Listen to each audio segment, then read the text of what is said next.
ബി.ജെ.പിക്കാരെക്കാളും കൂടുതൽ സുഹൃത്തുക്കളായിട്ടുള്ളത് മറ്റു രാഷ്ട്രീയ പാർട്ടിയിലോ അല്ലെങ്കിൽ രാഷ്ട്രീയം ഇല്ലാത്തതായിട്ടുള്ള ആളുകളാണ് എൻ്റെ സുഹൃത്തുക്കളെന്ന് പറയുന്നത്. ഈ ഒരു ചോദ്യത്തിന് ഞാൻ ഉത്തരം പറഞ്ഞാൽ കുഴങ്ങിപ്പോവും. കണ്ടിങ്ങനെ എന്നോട് സംസാരിച്ചു, മനസ്സിലായോ എന്ന് ചോദിച്ചിങ്ങനെ എന്നോട് സംസാരിച്ചു. ഞാനാകെ ഒരു വിത്തിൻ സെക്കൻഡ്സ് ആകെ നമ്മളൊരു വണ്ടറടിച്ച് നിൽക്കുന്ന ഒരു അവസ്ഥയായി. ഇത്തരത്തിലുള്ള പല വിഷയങ്ങളും തർക്കങ്ങൾ വരാറുണ്ട്, പല വിഷയങ്ങളിലും അഭിപ്രായ വ്യത്യാസങ്ങൾ വരാറുണ്ട്. പ്രശാന്ത് ശിവന്റെ പേര് ആദ്യമായിട്ട് ശ്രദ്ധിക്കുന്നത് പാലക്കാട് ജില്ലാ പ്രസിഡന്റ് സ്ഥാനത്തേക്ക് കടന്നു വരുന്ന സമയത്താണ്. അപ്പം ഒരുപാട് പെൺകുട്ടികളാണ് ആദ്യം അട്രാക്റ്റ് ആയിട്ടുള്ളത്. ഇതുപോലൊരു യോയോ അല്ലെങ്കിൽ ഇത്രയും ഒരു ഗ്ലാമറുള്ളൊരു നേതാവ് വരുന്നു എന്ന് പറയുന്ന തലത്തിലേക്ക് എങ്ങനെയാണ് ഇപ്പോഴും ഗേൾസിൻ്റെ ഒരു ഫോളോവേഴ്സ് ഗേൾസാണോ കൂടുതലുള്ളത്? സത്യം പറഞ്ഞാൽ ഞാനത് നോക്കിയിട്ടില്ല. ഇങ്ങനെയുള്ള കുഴക്കണ ചോദ്യങ്ങളൊക്കെ ചോദിച്ചു കഴിഞ്ഞാൽ ഞാൻ എന്താ ഉത്തരം പറയേണ്ടതെന്ന് ഞാനിങ്ങനെ ആലോചിച്ചുകൊണ്ടിരിക്കുകയാണ്. അല്ല, അത് പ്രത്യേകിച്ച് എല്ലാ രീതിയിലും ഇപ്പം ഞാൻ ഈ പാർട്ടി ചുമതലയിൽ വരുന്നതിന് മുന്നേ ഒരു 12 വർഷത്തോളം ഞാൻ ഈ കോളേജ് സ്റ്റുഡൻസുമായി ബന്ധപ്പെട്ട് വിദ്യാർത്ഥി പ്രവർത്തനം ആയിരുന്നു ഞാൻ ശ്രദ്ധിച്ചിരുന്ന മേഖല എന്ന് പറയുന്നത്. കോളേജുകളിൽ പോകാറുണ്ട്. ധാരാളം ആൺകുട്ടികളും പെൺകുട്ടികളും ഒക്കെ കോളേജിൽ ഇൻട്രാക്ട് ചെയ്യേണ്ട സാഹചര്യം വരാറുണ്ട്. പിന്നെ ഞാൻ കൂടുതൽ Victoria college, Palakkad Victoria college കേന്ദ്രീകരിച്ചുകൊണ്ട് ഒരു 5-6 വർഷമൊക്കെ പ്രവർത്തിച്ചിരുന്നു. ആ കോളേജിനകത്ത് പഠിക്കുന്ന 80%-ലധികം പെൺകുട്ടികളായിട്ടുള്ള ആളുകൾ തന്നെയായിരുന്നു. അത്തരത്തിൽ ധാരാളം പെൺകുട്ടികളായിട്ടും ആൺകുട്ടികളായിട്ടൊക്കെ ധാരാളം ആളുകളായിട്ട് ഇൻട്രാക്ട് ചെയ്യേണ്ടി വരാറുണ്ട്. എന്തായാലും ഇപ്പോൾ രാഷ്ട്രീയത്തിലേക്കൊക്കെ കടന്നു വന്നതിന് ശേഷം ഭയങ്കര തിരക്കാണ്. പ്രത്യേകിച്ച് പാലക്കാട് നമ്മൾ നോക്കുകയാണെങ്കിൽ കാണാം, ഫുൾ ടൈം പാലക്കാട് എപ്പോഴും ഒരു ശബ്ദം ഉയർത്തിക്കൊണ്ട് അല്ലെങ്കിൽ ഒരു പ്രതിഷേധത്തിൻ്റെ സ്വരമായിട്ട് എപ്പോഴും പ്രശാന്ത് ശിവനുണ്ട്. അപ്പം എങ്ങനെയാണ് ഈ വർക്കൗട്ട് കാര്യങ്ങൾ, ഫാമിലി ലൈഫൊക്കെ എങ്ങനെയാണ് കൊണ്ടുപോകുന്നത് മുന്നോട്ട്? നമ്മുടെ സത്യം എന്ന് വെച്ചാൽ ഇപ്പോൾ സമയത്തിൻ്റെ കാര്യത്തിൽ ഞാൻ എൻ്റെ പേഴ്സണൽ ലൈഫും ഈ സംഘടനാ പ്രവർത്തനമായിട്ടൊരു ട്യൂൺ ചെയ്തൊന്ന് സെറ്റായി വരുന്നേ ഉള്ളൂ. ഞാൻ യുവമോർച്ചയുടെ ചുമതലയിലുള്ള സമയത്ത് നിലവിലുള്ള അത്രയും പാർട്ടി ജില്ലാ അധ്യക്ഷൻ എന്നുള്ളതിൻ്റെ അത്രത്തോളം ഒരു തിരക്കോ അല്ലെങ്കിൽ പരിപാടികളോ വരില്ലായിരുന്നു. ഇപ്പോൾ കൂടുതൽ മീറ്റിങ്ങുകളും പരിപാടികളും എല്ലാം എണ്ണം കൂടുന്നുണ്ട്. അപ്പോൾ അതിനനുസരിച്ച് ഡെയിലി ജിമ്മിൽ പോകാനായിട്ട് സാധിക്കുന്നില്ല. പക്ഷേ ഒരു ആഴ്ചയിലൊരു 3-4 ദിവസമെങ്കിലും ജിമ്മിൽ എത്താൻ വേണ്ടിയിട്ട് ഞാൻ ശ്രമിക്കുന്നുണ്ട്. അല്ലാത്ത ദിവസങ്ങളിൽ എന്തെങ്കിലും മിനിമം പുഷപ്പോ പുള്ളപ്പോ അല്ലെങ്കിൽ എന്തെങ്കിലും കുറച്ച് ജോഗിങ്ങോ അല്ലെങ്കിൽ പ്രാണായാമ യോഗ എന്തെങ്കിലും ഒരു മിനിമം എക്സസൈസ് ഒരു ആഴ്ചയിലൊരു 5-6 ദിവസമെങ്കിലും പോകുന്ന രീതിയിൽ പ്ലാൻ ചെയ്തുകൊണ്ടിരിക്കുന്നുണ്ട്. എത്ര കാലം മുന്നോട്ട് കൊണ്ടുപോകാൻ പറ്റുമെന്ന് പറയാൻ പറ്റില്ല. ഇതിപ്പം എത്ര കാലം ഇപ്പോൾ ഈ ഒരു ജിമ്മും വർക്കൗട്ടൊക്കെ തുടങ്ങിയിട്ട്? വർക്കൗട്ട് എനിക്ക് തോന്നുന്നു ഒരു 10 വർഷത്തിൽ കൂടുതലായിട്ടുണ്ടാവും തോന്നുന്നുണ്ട്. പണ്ട് അങ്ങനെ ഞാൻ ശരീരമൊന്നും ശ്രദ്ധിക്കുന്ന ഒരു രീതിയിലായിരുന്നില്ല. പക്ഷെ തുടർന്ന് അങ്ങനെ ഒരു വർക്കൗട്ട് എക്സസൈസ് അങ്ങനെ എന്തെങ്കിലുമൊക്കെ ആയിട്ട് ചെറിയ രീതിയിൽ അങ്ങനെ കയറി വന്നതാണ്. പിന്നെ ഇപ്പോൾ അതൊരു റൊട്ടീനാക്കി കൊണ്ടുപോകാൻ വേണ്ടിയിട്ട് പരമാവധി ശ്രമിക്കുന്നുണ്ട്. പ്രത്യേകിച്ച് ഇന്നത്തെ കാലത്തൊക്കെ ധാരാളം ആളുകൾ എന്താ പറയുക, ഇതിനിടയ്ക്ക് ഉണ്ണി മൂന്നിനൊക്കെ പറഞ്ഞ പോലെ 2 പഫ് എടുക്കുന്ന സമയമുണ്ടെങ്കിൽ ജിമ്മിൽ പോയി 4 ഡംബൽ എടുത്തു കഴിഞ്ഞാൽ നമ്മുടെ ശരീരത്തെങ്കിലും ഒരു ഗുണം ഉണ്ടാവും. അപ്പോൾ അതുപോലെ മാക്സിമം പ്രത്യേകിച്ച് ഇന്നത്തെ യങ്സ്റ്റേഴ്സ് ആയിട്ടുള്ള ആളുകൾ ബോഡി അവരും നല്ല രീതിയിൽ ശ്രദ്ധിക്കണം എന്നുള്ള തോന്നൽ വരുന്നുണ്ട്. അത് വളരെ പോസിറ്റീവായിട്ടുള്ളൊരു കാര്യമാണ്. എല്ലാ ആളുകളും നമ്മുടെ ബോഡി നമ്മൾ തന്നെയാണ്. അപ്പം നമുക്ക് ബാക്കി എന്തൊക്കെ തന്നെ നമ്മുടെ കയ്യിൽ നിന്ന് വിട്ടുപോയാലും നമ്മുടെ ബോഡി മാത്രം നമ്മുടെ ബോഡി ഉണ്ടാവുക. അപ്പോൾ അത്തരത്തിൽ ശരീരം ശ്രദ്ധിക്കുന്നത് വളരെ നല്ലതാണെന്നുള്ള അഭിപ്രായം തന്നെയാണ് എനിക്കുള്ളത്. പിന്നെ എന്തായാലും ലവ് മാരേജ് ആണെന്ന് ഞാൻ കേട്ടിട്ടുണ്ട്. എങ്ങനെയായിരുന്നു ഒരു പ്രണയ വിവാഹം? 2017 എൻ്റെ കല്യാണം. ഏകദേശം 8 വർഷം ആവാറായി. എൻ്റെ വൈഫിൻ്റെ വീടെന്ന് പറയുന്നത് വീട്ടിൽ നിന്നൊരു 10 മിനിറ്റ് യാത്ര ചെയ്യാവുന്ന ദൂരത്തിൽ തന്നെയാണുള്ളത്. ആളുടെ ബ്രദർ എൻ്റെ കോളേജിൽ എൻ്റെ താഴെ പഠിച്ചതാണ്. അങ്ങനെ ആളുടെ ഏട്ടനെ എനിക്ക് നേരത്തെ തന്നെ അറിയാം. പിന്നെ സ്വാഭാവികമായിട്ട് കാണുന്ന ആളുകൾ തന്നെയാണല്ലോ. പിന്നെ അങ്ങനെ കുറച്ചു കാലം ഇഷ്ടത്തിലൊക്കെ ആയിരുന്നു. സംഘത്തിൻ്റെ പരിപാടികൾക്കും ഞങ്ങൾ റിലേഷനിലായപ്പോഴും പരിപാടികൾക്കും കാര്യങ്ങൾക്കൊക്കെ ആൾ വരാറുണ്ടായിരുന്നു. പിന്നെ ഒരു പ്രത്യേക സാഹചര്യത്തിൽ വളരെ പെട്ടെന്ന് കല്യാണം കഴിക്കേണ്ടതായിട്ടുള്ളൊരു സ്ഥിതി വന്നു. വൈഫ് രാഷ്ട്രീയത്തിലേക്ക് ഇറങ്ങുന്നുണ്ടോ? സജീവ രാഷ്ട്രീയത്തിലേക്ക്? അനുഭാവിയായിരിക്കാം, പക്ഷേ സജീവ രാഷ്ട്രീയം ഇല്ല. അങ്ങനെ ഒരു എന്താ പറയുക, താല്പര്യം പൊതുവെ ആൾക്കില്ല. പക്ഷേ കുറേ കാര്യങ്ങളിൽ ഹെൽപ്പ് ചെയ്യാറുണ്ട് എന്നെ. പല കാര്യങ്ങളും വരുന്ന സമയത്ത് എന്തെങ്കിലുമൊക്കെ പ്രശ്നങ്ങളോ വിഷമങ്ങളൊക്കെ വരുന്ന സമയത്തൊക്കെ നല്ല രീതിയിലുള്ള അഡ്വൈസ് വരാറുണ്ട്. പക്ഷേ നമ്മൾ ഇത്തരത്തിൽ പരമാവധി സമയം കൊടുത്തുകൊണ്ട് നമ്മൾ ഈ ഒരു പൊളിറ്റിക്സ് മുന്നോട്ട് കൊണ്ടുവന്ന സമയത്ത് നമ്മുടെ വീട്ടുകാരുടെ സപ്പോർട്ട് എന്ന് പറയുന്നത് വളരെ വലുതാണ്. എനിക്ക് സത്യം പറഞ്ഞു വെച്ചാൽ ഒരു ദിവസമൊക്കെ ഒരു 1-2 മണിക്കൂറാണ് മാക്സിമം അവർക്ക് വേണ്ടി കൊടുക്കാനായിട്ട് സാധിക്കുന്നത് വൈഫും കുട്ടികളോടൊപ്പമൊക്കെ. പക്ഷേ എന്നിട്ട് പോലും അവരുടെ ഭാഗത്ത് നിന്ന് കിട്ടുന്നൊരു സപ്പോർട്ട് എന്ന് പറഞ്ഞാൽ വളരെ ഒരു വലിയ രീതിയിലുള്ളൊരു സപ്പോർട്ടാണ് അവരുടെ ഭാഗത്ത് നിന്ന് കിട്ടുന്നത്. ഒരിക്കലും വൈഫ് സജീവമായിട്ട് രാഷ്ട്രീയത്തിലോട്ട് ഒരിക്കലും ഉണ്ടാവില്ല. ഉണ്ടാവില്ല എന്ന് പറഞ്ഞാൽ വേറൊന്നും കൊണ്ടല്ല, സ്വയമായിട്ട് ആൾ ടീച്ചറാണ്. അവർക്ക് ടീച്ചിങ് അത്തരത്തിലുള്ള കാര്യങ്ങളിലാണ് കൂടുതൽ താല്പര്യമായിട്ടുള്ളത്. അപ്പോൾ ആ മേഖലയിൽ ഇങ്ങനെ പോയിക്കൊണ്ടിരിക്കുന്നുണ്ട്. കുട്ടികളൊക്കെ എങ്ങനെയാണ് ഇങ്ങനെ അച്ഛനിങ്ങനെ ടി വിയിലൊക്കെ കാണുന്ന സമയത്ത് ഇങ്ങനെ ഭയങ്കര അഗ്രസീവായിട്ടൊക്കെ ഇങ്ങനെ കാണുന്ന സമയത്ത് എങ്ങനെയാണ് അച്ഛൻ കലക്കി ഹീറോ ആണ് അങ്ങനെ?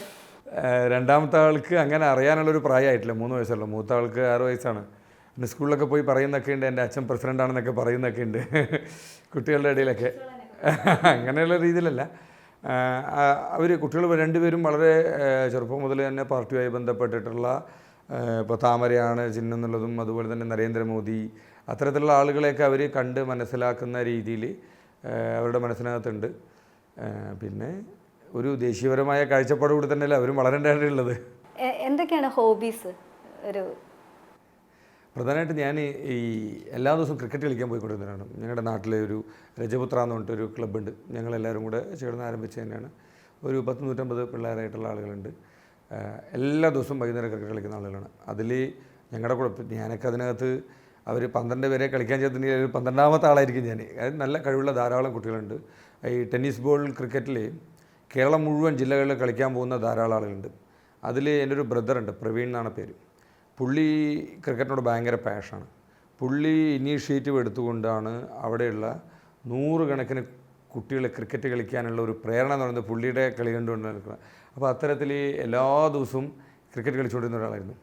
ഇപ്പോൾ ആഴ്ചയിൽ ഒരു ദിവസം പോലും ഗ്രൗണ്ടിൽ കളിക്കാൻ പോകാൻ പറ്റാത്തൊരവസ്ഥയായിട്ടുണ്ട്. അവിടെ എങ്ങനെയാണ്? പാർട്ടിക്ക് പുറത്തുള്ള ഫ്രണ്ട്സ് ഉണ്ട്, അതെല്ലാവരും ഒരു BJP അനുഭാവികൾ രജപുത്ര എന്നൊക്കെ പറഞ്ഞ പേര്? അല്ല, അതൊരു പ്രദേശത്തെ കുട്ടികളായിട്ടുള്ള ആളുകളാണ് എല്ലാവരും. എനിക്ക് തോന്നുന്നൊരു 10 വയസ്സ് തൊട്ടിട്ട് ഒരു 45 വയസ്സ് വരെയുള്ള ആളുകളുണ്ട്. എല്ലാ ഏജ് ഗ്രൂപ്പിലും പെട്ട ആളുകളുണ്ട്. ക്രിക്കറ്റ് മാത്രമല്ല, എല്ലാ ദിവസവും വൈകുന്നേരം ഒരു 7 മണി തൊട്ടിട്ട് ഒരു 10-11 മണി വരെ അമ്പലത്തിന് മുന്നിൽ ആൽത്തറയുടെ കുളവും ആൽത്തറയൊക്കെ ഉള്ള ആൽത്തറയിൽ ഇങ്ങനെ ഇരുന്ന് എല്ലാവരും, അപ്പോൾ ഈ പ്രത്യേകിച്ച് മൊബൈൽ കാര്യങ്ങളൊന്നുമില്ല, എല്ലാവരും പരസ്പരം അങ്ങോട്ടും ഇങ്ങോട്ടും പറഞ്ഞ് ഒരാൾ അടുത്താളെ കളിയാക്കുക, അടുത്താൾ ഇപ്പുറത്തെ കളിയാക്കുക, അങ്ങോട്ടും ഇങ്ങോട്ടും സ്കോർ ചെയ്തുകൊണ്ടിരിക്കുക. ഇത് തന്നെയാണ് പ്രധാന പരിപാടി എന്ന് പറയുന്നത്. ഇപ്പോഴും എല്ലാ ദിവസവും അവരിയ്ക്കുന്നുണ്ട്. പക്ഷേ എന്നാലും ഞാൻ ഒരു ആഴ്ചയിൽ 1-2 ദിവസങ്ങളും അവരുടെ അടുത്ത് എത്തിപ്പെടാൻ വേണ്ടി ശ്രമിക്കുന്നുണ്ട്. കാരണം നമ്മൾ ഈ രാഷ്ട്രീയത്തിനൊക്കെ അതീതമായിട്ട് നമ്മൾ ഈ ലൈഫിലുണ്ടാക്കുന്ന ബന്ധങ്ങൾ എന്ന് പറഞ്ഞിട്ടുണ്ടല്ലോ, അത് വളരെ വലുതാണ്. ഞാനതിന് വളരെ ഇമ്പോർട്ടൻസ് കൊടുക്കുകയാണ്. എനിക്കൊന്നും ഒരു പക്ഷേ എനിക്ക് BJP-ക്കാരെക്കാളും കൂടുതൽ സുഹൃത്തുക്കളായിട്ടുള്ളത് മറ്റ് രാഷ്ട്രീയ പാർട്ടിയിലോ അല്ലെങ്കിൽ രാഷ്ട്രീയം ഇല്ലാത്തതായിട്ടുള്ള ആളുകളാണ് എൻ്റെ സുഹൃത്തുക്കളെന്ന് പറയുന്നത്. അത് മിക്കവാറും പാലക്കാട് എല്ലാവർക്കും അറിയാവുന്നതാണ്. ചെറിയ ഒരു 2ാം ക്ലാസ് 3ാം ക്ലാസ് പഠിക്കുന്ന കുട്ടികളോട്ട് എൻ്റെ ഫ്രണ്ട്സായിട്ടുണ്ട്. 60-70 വയസ്സ് വരെയുള്ള ആളുകൾ എൻ്റെ ഫ്രണ്ട്സായിട്ടുണ്ട്. അപ്പോൾ അത്തരത്തിൽ പരമാവധി സമയം അവരുടെ കൂടെ സ്പെൻഡ് ചെയ്യുക, ഗ്രൗണ്ടിൽ ക്രിക്കറ്റ് കളിക്കുക. അതുപോലെ തന്നെ വൈഫ് കുട്ടികളെയും കൂട്ടി അവരുടെ കൂടെ എവിടെയെങ്കിലും പുറത്ത് ഭക്ഷണം കഴിക്കാൻ പോവുക. മിക്കവാറും ചില ദിവസങ്ങളിലൊക്കെ രാത്രി ഭാര്യയും പുറകിലിരുത്തിക്കൊണ്ട് ഞാൻ ഇങ്ങനെ ബുള്ളറ്റ് എടുത്തുകൊണ്ട് ഇങ്ങനെ പോകാറുണ്ട്.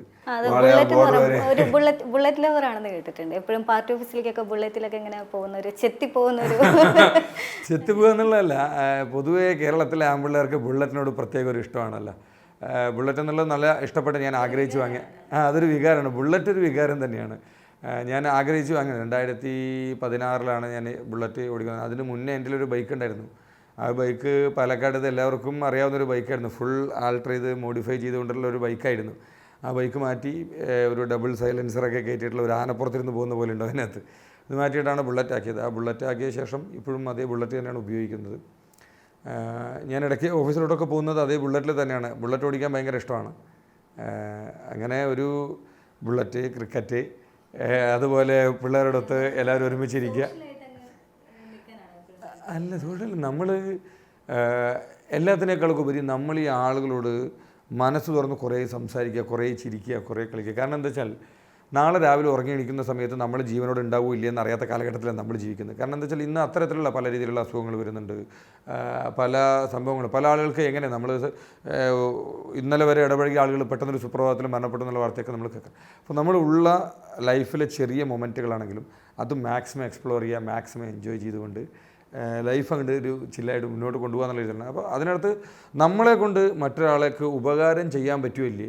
ചില സമയത്ത് ചിലപ്പോൾ നമുക്ക് ഒരാൾക്ക് ഉപകാരം ചെയ്യാൻ പറ്റില്ലായിരിക്കും, പക്ഷേ നമ്മൾ വേറൊരാളെ ദ്രോഹിക്കാതിരിക്കുക, ഉപദ്രവിക്കാതിരിക്കുക, എല്ലാവരുടെ സ്നേഹത്തോട് നിൽക്കുക, ചിരിച്ച് കളിച്ച് ജീവിതത്തിന് മുന്നോട്ട് കൊണ്ടുപോകുക. അതാണ് എൻ്റെ കുറേ കാലമായിട്ടുള്ളൊരു ശൈലി എന്ന് പറയുന്നത് നമുക്ക് വലിയ ഒരു കരുതലോ പ്രതീക്ഷയോ അല്ലെങ്കിൽ വേറെ എന്തെങ്കിലുമൊക്കെ മനസ്സിനകത്തിട്ട് നമ്മൾ പോകുന്നതുകൊണ്ട് പ്രത്യേകിച്ച് കാര്യമൊന്നുമില്ല.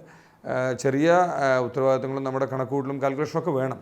പക്ഷേ എന്നിരുന്നാൽ തന്നെയും നമ്മുടെ ലൈഫിലെ ഓരോ മൊമെൻറ്റും നമുക്ക് എൻജോയ് ചെയ്തുകൊണ്ട് എക്സ്പ്ലോർ ചെയ്തുകൊണ്ട് പോകാൻ സാധിച്ചാൽ അതായിരിക്കും ലൈഫിലെ ഏറ്റവും സക്സസ് ആയിട്ടുള്ള നിമിഷങ്ങൾ.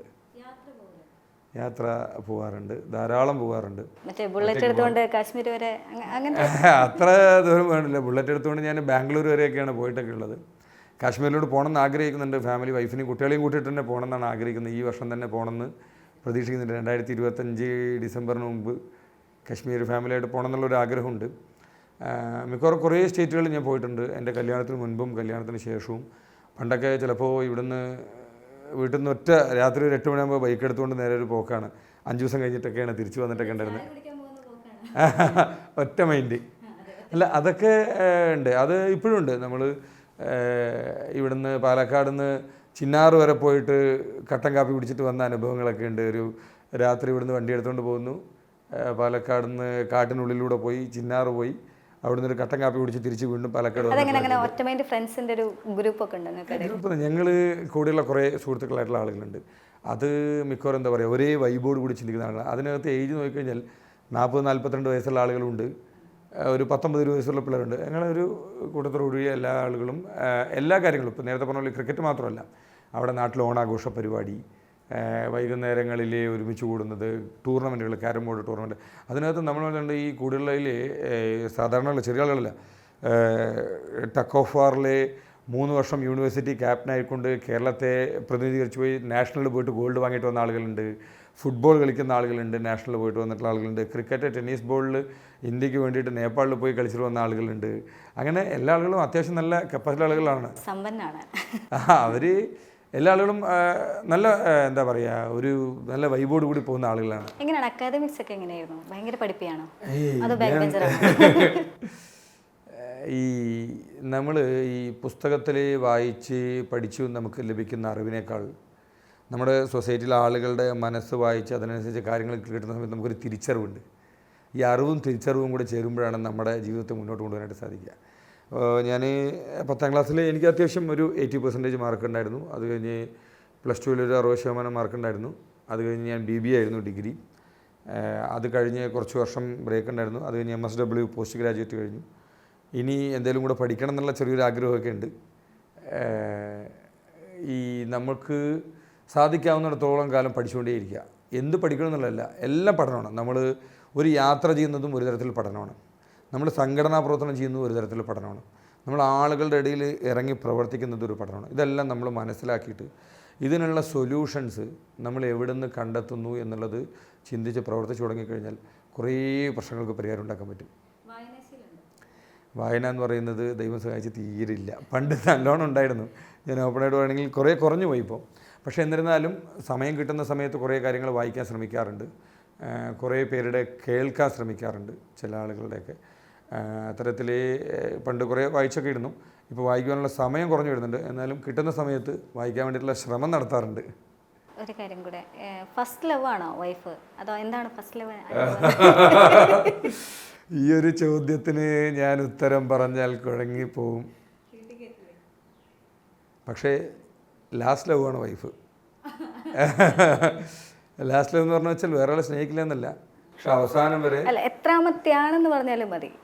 എത്രാമത്തെ എനിക്ക് കയ്യിൽ വിരലൊക്കെ എണ്ണേണ്ടി വരുമോ എത്രാമത്തെയാണെന്ന് ചോദിച്ചിട്ട്. കോളേജ് ഹീറോ ആയിരുന്നു?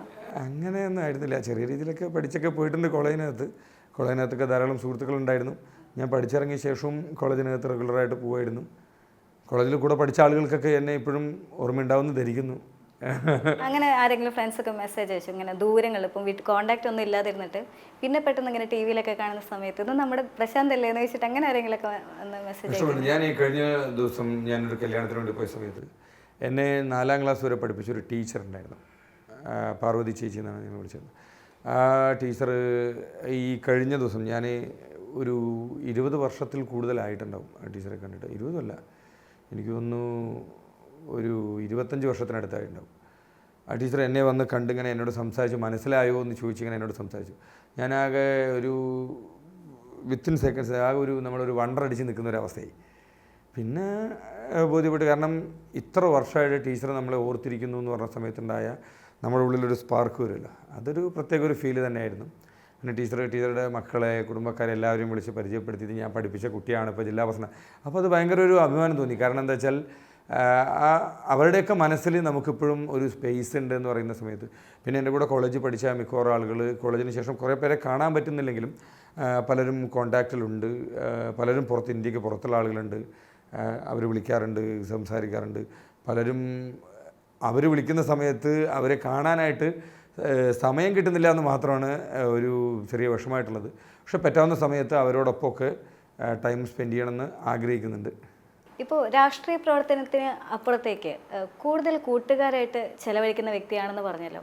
അപ്പോൾ അതിൽ തന്നെ ഒരു 150 ഒരു പേരടങ്ങുന്ന ഒരു ഗ്യാങ് എന്നൊക്കെ പറയുമ്പോൾ എങ്ങനെയാണ് ഈ ഒരു രാഷ്ട്രീയത്തിനും അപ്പുറത്തേക്ക് എങ്ങനെയാണ് ഈ ഒരു കമ്മ്യൂണിറ്റിയിലുള്ളൊരു അല്ല, നമ്മൾ ഒരാളായിട്ട് ബന്ധം വെക്കുന്ന സമയത്ത് അയാളുടെ പേര്, മതം, ജാതി, രാഷ്ട്രീയം ഇതൊന്നും പ്രത്യേകിച്ച് നോക്കേണ്ടതായിട്ടുള്ള ആവശ്യമില്ല. പ്രത്യേകിച്ച് നമ്മൾ തമ്മിൽ ഉള്ള ഒരു അടുപ്പെന്ന് പറയുന്നത് ഹൃദയങ്ങൾ തമ്മിലുള്ള ഒരു ബന്ധമായിരിക്കണം. ഒരാളോട് നമ്മൾ കമ്മ്യൂണിക്കേറ്റ് ചെയ്യേണ്ടത് ഹൃദയങ്ങൾ തമ്മിലുള്ള ബന്ധത്തിലൂടെ ആയിരിക്കണം എന്നുള്ളതാണ് ഞാൻ മനസ്സിലാക്കുന്നത്. ഇപ്പം എനിക്ക് ധാരാളം സുഹൃത്തുക്കളായിട്ടുള്ള ആളുകളുണ്ട്. മറ്റ് രാഷ്ട്രീയ പാർട്ടികളിൽ വിശ്വസിക്കുന്ന ആളുകളുണ്ട്. മൊത്തത്തിൽ അവരോടൊക്കെ സംസാരിക്കുന്ന സമയത്ത് അവരോട് ഞാൻ പറഞ്ഞത്, ഇപ്പോൾ പ്രത്യേകിച്ച് ഒരു BJPയുടെ കാര്യകർത്താവ് എന്നുള്ള രീതിയിൽ എല്ലാവരും BJPയുടെ ആശയത്തിലോട്ട് വരണം, BJPയുമായി ബന്ധപ്പെട്ട് പ്രവർത്തിക്കണം എന്നുള്ളതൊക്കെ ആഗ്രഹിക്കുന്നുണ്ട്. പക്ഷെ അതോടൊപ്പം തന്നെ ഏത് മേഖലയിൽ നമ്മൾ പ്രവർത്തിക്കണമെങ്കിലും, അതിപ്പോൾ ചിലവർ പട്ടാളത്തിലാവാം, ചിലവർ പോലീസിലാവാം, ചിലവർ സിനിമയാവാം, ചിലവർ രാഷ്ട്രീയമാവാം, ചിലപ്പോൾ സ്പോർട്സ് പരമായിട്ടുള്ള മേഖലകളാവാം, ചിലപ്പോൾ മറ്റു രാഷ്ട്രീയത്തിലൊന്നിലും വിശ്വസിക്കുന്നുണ്ടാവില്ല, ഡോക്ടർ, വക്കീൽ, അങ്ങനെ പല രീതിയിലുള്ള പ്രൊഫഷനിലാവാം. പക്ഷെ നമ്മൾ ഏത് മേഖലയിൽ പ്രവർത്തിക്കുന്ന സമയത്ത് നമ്മുടെ മനസ്സിനകത്ത് ചെറിയ കുറച്ച് കാര്യങ്ങളിൽ അതിലൊരു കാരണവശാലും കോംപ്രമൈസ് ചെയ്ത്, അതിനിപ്പോൾ ഏത് രാഷ്ട്രീയ പാർട്ടിയിൽ വിശ്വസിക്കുന്ന ആളുകളായിക്കോട്ടെ, അതായത് നമുക്ക് വ്യക്തിപരമായിട്ട് നമുക്ക് സ്വയം നമ്മളോടൊരു കമ്മിറ്റ്മെൻ്റ് ഉണ്ടാകും. എനിക്ക് വ്യക്തിപരമായിട്ട് എന്നോട് തന്നെ ഉണ്ടാകാൻ പറ്റുന്ന ഒരു കമ്മിറ്റ്മെൻറ്റ്. 2, നമ്മുടെ ഫാമിലിയോട് നമുക്കൊരു കമ്മിറ്റ്മെൻ്റ് ഉണ്ടാകും, നമ്മുടെ വീട്ടുകാർ, കുടുംബക്കാർ, അങ്ങനെയുള്ള സുഹൃത്തുക്കളാണ്. 3, നമ്മൾ ജീവിക്കുന്ന പ്രദേശം, നമ്മുടെ ഈ ജനിച്ച നാട്, അതിനോടുള്ളൊരു പ്രതിബദ്ധത, നമ്മൾ ജീവിക്കുന്ന ഈ ഒരു രാഷ്ട്രമെന്ന് പറയുന്നത്. അത്തരത്തിൽ നമ്മൾ ചെയ്യുന്ന ചെറിയ പ്രവർത്തനങ്ങൾ പോലും ഈ രാജ്യ താല്പര്യങ്ങൾക്ക് വിരുദ്ധമായിട്ടുള്ള രീതിയിലുള്ള കാര്യങ്ങൾ ചെയ്യാതിരിക്കുക, മറ്റുള്ള ആളുകൾക്ക് ഒരു ദോഷമാവുന്ന രീതിയിൽ നമ്മൾ പ്രവർത്തിക്കാതിരിക്കുക, അങ്ങനെയുള്ള ചെറിയ ചില മിനിമം ക്വാളിറ്റീസ് ഓരോരുത്തരുടെ പേഴ്സണൽ ലൈഫിനകത്ത് കൊണ്ടുവരിക എന്നുള്ളത് തന്നെയാണ് വലിയൊരു കാര്യം എന്ന് പറയുന്നത്. ഇപ്പോൾ എല്ലാ ആളുകളും സ്വയം സേവനായിരിക്കേണ്ട ആവശ്യമില്ല, സ്വയം സേവനാവണം അതിലാണ്. പക്ഷേ സ്വയം സേവകത്വം എന്നുള്ളത് ഓരോരുത്തരുടെയും മനസ്സിനകത്ത് വരേണ്ടതായിട്ടുള്ളൊരു കാര്യമാണ്. ഈ പറഞ്ഞ രീതിയിൽ എല്ലാ ആളുകളും അതിർത്തിയിൽ പോയി തോക്ക് കൊടുത്ത് പട്ടാളക്കാരോടൊപ്പം യുദ്ധം ചെയ്യേണ്ട ആവശ്യമൊന്നുമില്ല.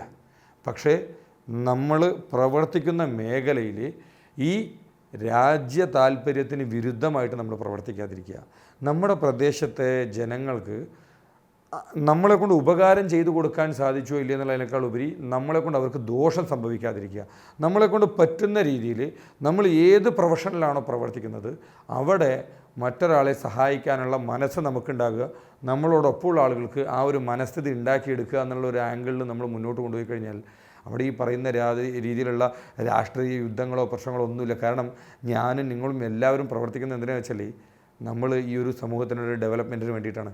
ആ ഒരു കാഴ്ചപ്പാട് ഒരു ആംഗിളിൽ പോയി കഴിഞ്ഞാൽ കുറേ പ്രശ്നങ്ങൾക്ക് പരിഹാരം ഉണ്ടാകുമെന്നുള്ളതാണ് വ്യക്തിപരമായിട്ട് ഞാൻ പ്രതീക്ഷിക്കുന്നത്. എത്ര കണ്ടതെല്ലാം പ്രാക്ടിക്കൽ ആവുന്നില്ല. ഇപ്പോൾ പല സമയത്ത് കോളേജുകളിലൊക്കെ പോകുന്ന സമയത്ത് നമ്മൾ സംസാരിക്കേണ്ടി വന്നിട്ടുള്ള സാഹചര്യത്തിൽ പല രാഷ്ട്രീയ പാർട്ടിയുടെ ആളുകളും നമ്മുടെ കൂടെ ഒന്നിരിക്കാറൊക്കെ ഉണ്ട്.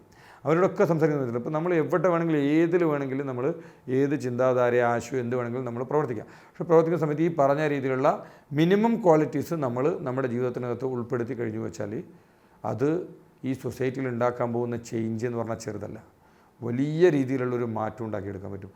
അതിന് ഇത്തരത്തിലുള്ള എഡ്യൂക്കേറ്റഡ് ആയിട്ടുള്ള, ഇത്തരത്തിൽ നാഷൻ ഓറിയൻറ്റഡ് ആയിട്ട് ചിന്തിക്കുന്ന ഒരു യൂത്ത്സിലൂടെ, അത് വലിയ ആളുകളൊന്നും വേണ്ട, ചെറിയൊരു വിഭാഗം ആളുകൾ ഇത്തരത്തിൽ ചിന്തിച്ച് പ്രവർത്തിക്കാൻ തുടങ്ങിയാൽ അതിൻ്റെ ഇമ്പാക്റ്റ് എന്ന് പറഞ്ഞാൽ വളരെ വലുതായിരിക്കും.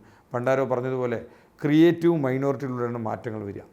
ഈ സർഗാത്മകമായി ചിന്തിക്കുന്ന ന്യൂനപക്ഷം എന്ന് പറഞ്ഞു വെച്ചാൽ ഒരു പ്രത്യേക വിഭാഗം എന്നല്ല, ഇത്തരത്തിലുള്ള ചെറിയ ആളുകളുടെ ആ ഒരു ചിന്തയിലൂടെ ഉണ്ടാവുന്ന, ആ ഒരു ത്രെഡിലൂടെ ഉണ്ടാവുന്ന മാറ്റങ്ങളെന്ന് പറയുന്നത് നമ്മൾ ചിന്തിക്കുന്നതിൻ്റെ അപ്പുറത്തായിരിക്കും. ഈ ഫ്രണ്ട്സായിട്ട് ഇങ്ങനെ ആശയപരമായിട്ടുള്ള തർക്കങ്ങളൊക്കെ വരലുണ്ടോ കൂടിയിരിക്കുമ്പോൾ? ഫ്രണ്ട്സായിട്ട് അങ്ങനെ ഇത്തരത്തിലുള്ള പല വിഷയങ്ങളും തർക്കങ്ങൾ വരാറുണ്ട്. പല വിഷയങ്ങളിലും അഭിപ്രായ വ്യത്യാസങ്ങൾ വരാറുണ്ട്. പക്ഷേ ഇതൊക്കെ നമ്മൾ ഇതിൻ്റെയൊക്കെ അപ്പുറത്ത് ഞാൻ നേരത്തെ പറഞ്ഞതാണ്, പല രീതിയിലുള്ള അഭിപ്രായങ്ങളുണ്ടാവും, അഭിപ്രായ വ്യത്യാസങ്ങളുണ്ടാവും. ഞാൻ പറയുന്ന അഭിപ്രായം തന്നെ തീരുമാനമായിട്ട് വരണമെന്ന് ചിന്തിക്കുമ്പോഴാണ് പ്രശ്നങ്ങൾ വരിക. എൻ്റെ അഭിപ്രായങ്ങൾ അവിടെ വരുന്നു, അത് കേൾക്കുന്നു, അതിനനുസരിച്ച രീതിയിൽ ഈ അഭിപ്രായങ്ങളുടെയൊക്കെ ഒരു രൂപീകരണം വരുന്ന സമയത്ത്, ഒരു സമന്വയം വരുന്ന സമയത്ത് മറ്റുള്ളവർക്ക് ബുദ്ധിമുട്ടുണ്ടാവുന്ന രീതിയിലുള്ള ഒരു തീരുമാനം വരാതിരുന്നാൽ ഏത് ആശയങ്ങളും മുന്നോട്ട് കൊണ്ടുപോകാൻ പറ്റും. ഒരാൾ ഞാൻ പറഞ്ഞ എൻ്റെ ആശയം മാത്രമേ എനിക്ക് കേൾക്കാൻ പാടുള്ളൂ എന്ന് പറഞ്ഞാൽ എല്ലാ ആളുകൾക്കും അവരവരുടെ ആശയങ്ങൾ പ്രചരിപ്പിക്കാം. പക്ഷേ ആ ആശയങ്ങളുമായി ബന്ധപ്പെട്ടുകൊണ്ട് വിവാദങ്ങളല്ല ഉണ്ടാവേണ്ടത്, സംവാദങ്ങളാണ് ഉണ്ടാവേണ്ടത്. സംവാദങ്ങൾ നടക്കുന്ന സമയത്ത് ആശയങ്ങൾ തമ്മിൽ സംവാദങ്ങൾ നടക്കട്ടെ, അങ്ങനെ സ്വാഭാവികമായിട്ട് അങ്ങനെ ഉണ്ടാകുമ്പോൾ അതിനകത്തുനിന്ന് ഏറ്റവും ബെസ്റ്റായിട്ടുള്ളത് ചൂസ് ചെയ്യാൻ പറ്റും. അവരവർക്ക് അവരവരുടെ ഉള്ളിലുള്ള ആശയങ്ങളെ എക്സ്പോസ് ചെയ്യാൻ പറ്റും, ജനങ്ങൾക്കത് മനസ്സിലാക്കാൻ പറ്റും. അതിന് ഏറ്റവും നല്ലത് ജനങ്ങൾ തിരഞ്ഞെടുക്കും. സർ, എന്തായാലും താങ്ക് യു സോ മച്ച്. നമ്മളോടൊപ്പം ഇത്ര നേരം ഉണ്ടായിരുന്നത്, ഞാൻ ആദ്യം സൂചിപ്പിച്ച പോലെ തന്നെ